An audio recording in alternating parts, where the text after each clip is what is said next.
دن بدن کھلنے لگا ہے نعمت الاسلام یہ۔ بسم اللہ الرحمن الرحیم۔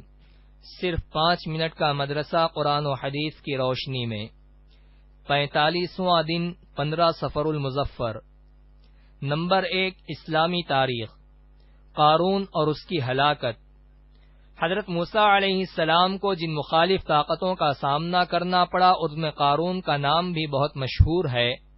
اللہ تعالی نے اسے اس قدر مال و دولت عطا کی تھی کہ اس کے خزانے کی چابیاں بڑے بڑے طاقتور پہلوان مل کر اٹھانے میں تھک جاتے تھے۔ قارون دولت کے نشے میں اللہ کو بھول گیا اور بڑا مغرور ہو گیا تھا۔ حضرت موسیٰ علیہ السلام نے اسے نصیحت فرمائی کہ تو تکبر نہ کر، اللہ تعالی تکبر کرنے والے کو پسند نہیں کرتا، اور جو کچھ اللہ نے تجھے دیا ہے اسے اللہ کی مرضی میں خرچ کر کے اور زکوٰۃ ادا کر کے اپنی آخرت بنا اور زمین میں فساد نہ پھیلا۔ مگر قارون پر اس نصیحت کا کوئی اثر نہ پڑا اور وہ کہنے لگا، یہ دولت تو میں نے اپنی قوت بازو سے کمائی ہے، اس میں کسی کا حق نہیں۔ قارون کا غرور جب بہت بڑھ گیا اور حضرت موسیٰ علیہ السلام کو ذلیل کرنے کی سازشیں بھی کرنے لگا، تو ایک دن اللہ تعالی نے اسے اس کے مال و دولت اور محل کے ساتھ زمین میں دھسا دیا۔ اللہ تعالی کے اس عذاب سے اسے کوئی بچا نہ سکا۔ لوگوں نے اس کی اس افسوسناک موت سے سبق لیا اور اللہ کی طرف متوجہ ہو گئے۔ نمبر 2، اللہ کی قدرت، چمکدار لعل۔ اللہ تعالی نے انسان کے ازلی دشمن سانپ جیسے زہریلے جاندار میں یہ خوبی رکھ دی ہے کہ وہ گندی ہوا اپنے اندر جذب کرتا ہے اور صاف ستھری ہوا خارج کرتا ہے۔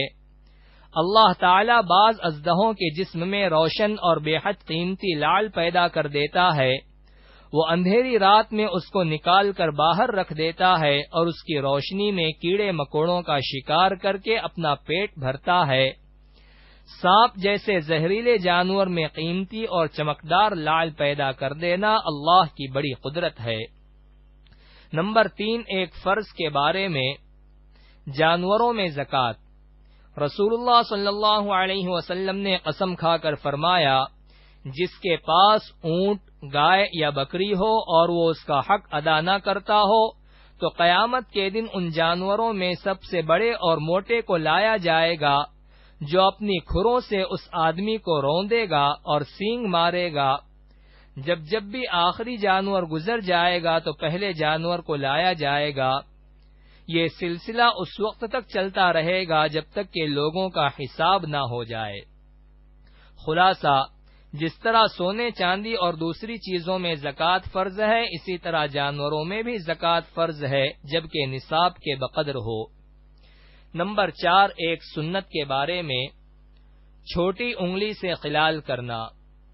مستورد بن شداد رضی اللہ عنہ نے کہا کہ میں نے رسول اللہ صلی اللہ علیہ وسلم کو دیکھا کہ ہاتھ کی چھوٹی انگلی سے پیر کی انگلیوں کا خلال فرما رہے ہیں۔ نمبر 5، ایک اہم عمل کی فضیلت، قرآن کی ایک آیت سیکھنے کا ثواب۔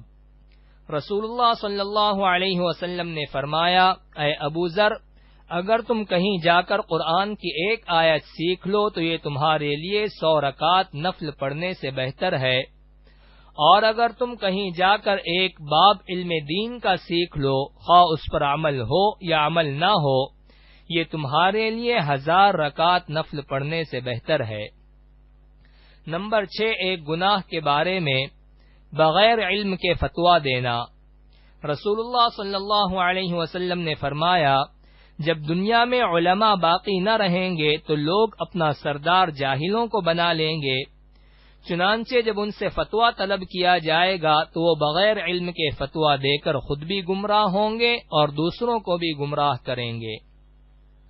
نمبر 7، دنیا کے بارے میں، ضرورت سے زائد عمارت وبال ہے۔ رسول اللہ صلی اللہ علیہ وسلم نے فرمایا، جو شخص ضرورت سے زیادہ عمارت بنائے گا تو وہ قیامت کے دن اس پر وبال ہوگی۔ نمبر 8، آخرت کے بارے میں، اہل جنت کا استقبال۔ قرآن میں اللہ تعالی فرماتا ہے جس دن مسلمان اللہ تعالی سے ملیں گے تو سلام کے ساتھ ان کا استقبال ہوگا، اور اللہ تعالی نے جنت میں ان کے لیے بہترین بدلہ تیار کر رکھا ہے۔ نمبر 9، طب نبوی سے علاج، لوکی سے دماغ کی کمزوری کا علاج۔ رسول اللہ صلی اللہ علیہ وسلم نے فرمایا، تم لوکی یعنی دودھی کھایا کرو، کیونکہ یہ عقل کو بڑھاتی ہے اور دماغ کو طاقت دیتی ہے۔ نمبر 10، قرآن کی نصیحت۔